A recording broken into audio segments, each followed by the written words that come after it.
Bom dia, boa tarde, boa noite, tudo bem com você? Eu espero do fundo do meu coração que você esteja bem. Seja bem-vindo a mais um vídeo aqui no Manual do Piloto Ruim.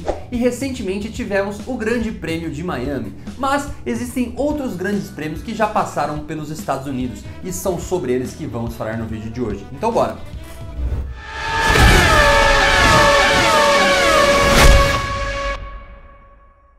Por mais que os Estados Unidos não sejam um país tão tradicional na Fórmula 1, são os americanos que têm mais circuitos recebendo a categoria atualmente. Além de Austin, nos Texas, em 2022 tivemos a estreia do GP de Miami, além da próxima temporada contar com o GP de Las Vegas. Os Estados Unidos recebem a Fórmula 1 desde 1950, com alguns intervalos de tempo e muitas vezes recebendo os dois GPs. Por isso, selecionamos algumas pistas que já receberam a Fórmula 1 no passado e que certamente poderiam voltar aí a aparecer na Fórmula 1. Para construção desse roteiro, contamos com a matéria Os 10 circuitos que já receberam a Fórmula 1 nos Estados Unidos, de autoria de Felipe Meira, do site Terra, a qual acreditamos. Vamos começar falando da mais tradicional, Indianápolis. Um dos mais tradicionais circuitos do mundo, Indianápolis recebeu a categoria 19 vezes. As 10 primeiras, entre 1950 e 1960, foram quando as 500 milhas fizeram parte do calendário. Em 2000, a Fórmula 1 voltou ao circuito, agora como o GP dos Estados Unidos, em um traçado misto que usava parte do oval, um contrato com a pista que durou até 2007.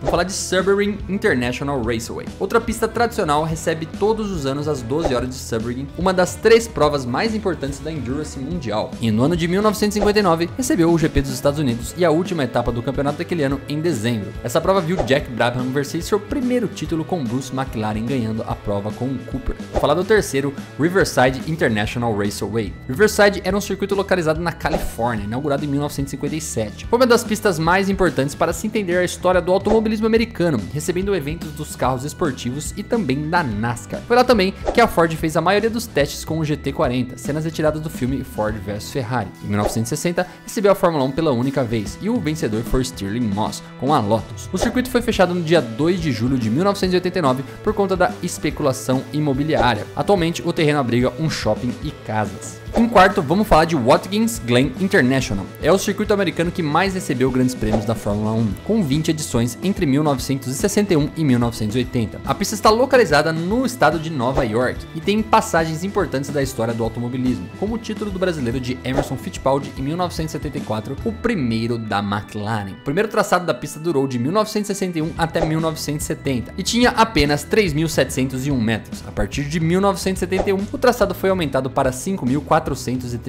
metros, mantido até o seu último grande prêmio. O que também mudou foi o nome de GP durante os anos. Até 1975 se chamou GP dos Estados Unidos. A partir de 1976 mudou para GP do Leste dos Estados Unidos, por conta da adição de Long Beach, que começou a receber o GP do Oeste. Já falando em Long Beach, vamos falar do circuito de rua de Long Beach. Long Beach nasceu como um sonho do britânico Chris Pook. Antes de fazer uma Mônaco americana em uma pista da Califórnia, começou a receber a Fórmula 1 em 1976, como já falado anteriormente, como o GP do Oeste dos Estados Unidos até 1983. Entre alguns eventos importantes, foi lá que em 1980 Nelson Piquet venceu a sua primeira corrida. Foi também o primeiro traçado de rua na categoria que usou a terra do tio Sam. Vamos falar em sexto, Caesars Palace, Las Vegas. Caesars Palace é um dos mais famosos cassinos do mundo. Em 1981, a Fórmula 1 fechou um acordo para correr no estacionamento do local para ser a última prova do ano. Foi lá que Nelson Piquet conquistou o seu primeiro título. Já em 1982, o circuito apareceu novamente, fechando o calendário com Keke Rosberg como campeão. O circuito recebeu muitas críticas na época, principalmente por parte da imprensa britânica, que criticava o traçado, que segundo eles era pouco desafiador, e a própria estrutura do local. O GP também não foi um sucesso de público. Por fim, o circuito não retornou mais à Fórmula 1. Pausa rápida nesse vídeo. Você já deixou aquele like? Você já se inscreveu? Tudo isso é muito importante para o crescimento do manual do Piloto Ruim. Então já deixa aquele like e já se inscreve para fortalecer o manual, beleza? Pode voltar pro vídeo.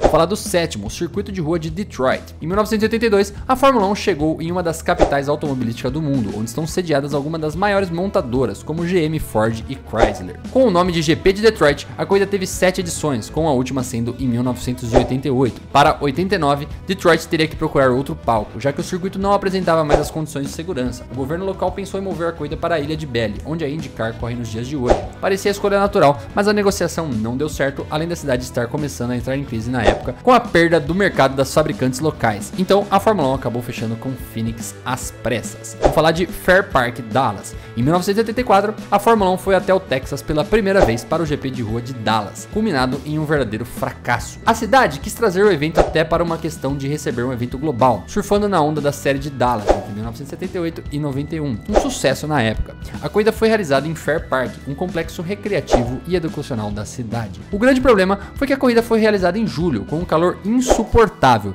Mesmo que a largada tenha sido às 11 horas da manhã, não adiantou muito.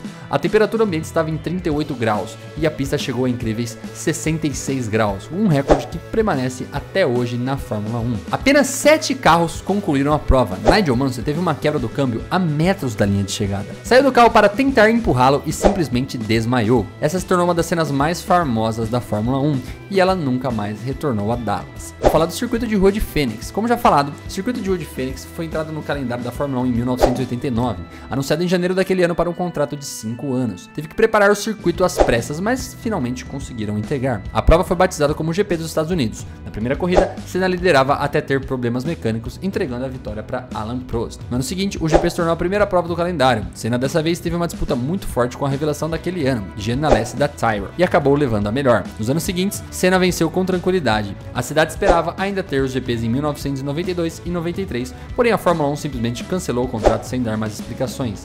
Assim, os Estados Unidos ficou sem ter nenhum GP até o ano de 2000. Vamos falar em 10º colocado, o Circuito das Américas. O último circuito da lista é também o que recebe a Fórmula 1 atualmente. Em 2010 começaram as conversas para se ter um circuito na cidade de Austin, no Texas. Em 2011 o projeto já estava em execução, mas com uma novidade: era o único circuito construído nos Estados Unidos especialmente para a Fórmula 1. Com a aprovação da FIA e a arquiteta Hermann Tick, que faz a maioria dos circuitos da Fórmula 1 que entraram aí, os novos, né? O primeiro GP de Austin foi realizado em 2012, com a vitória de Lewis Hamilton sendo a sua última pela McLaren. O britânico também venceu outras 4 vezes no circuito pela Mercedes, e com a vitória dele em Indianápolis no ano de 2007, ele é o maior vencedor do GP dos Estados Unidos. E esse GP das Américas eu acho muito bacana, também é um circuito de alta, eu acho muito legal. E esse foi o vídeo de hoje, eu espero que você tenha gostado. Se você gostou, deixa aquele like, se inscreve no canal. Um beijo e vou nessa. Tchau, fui!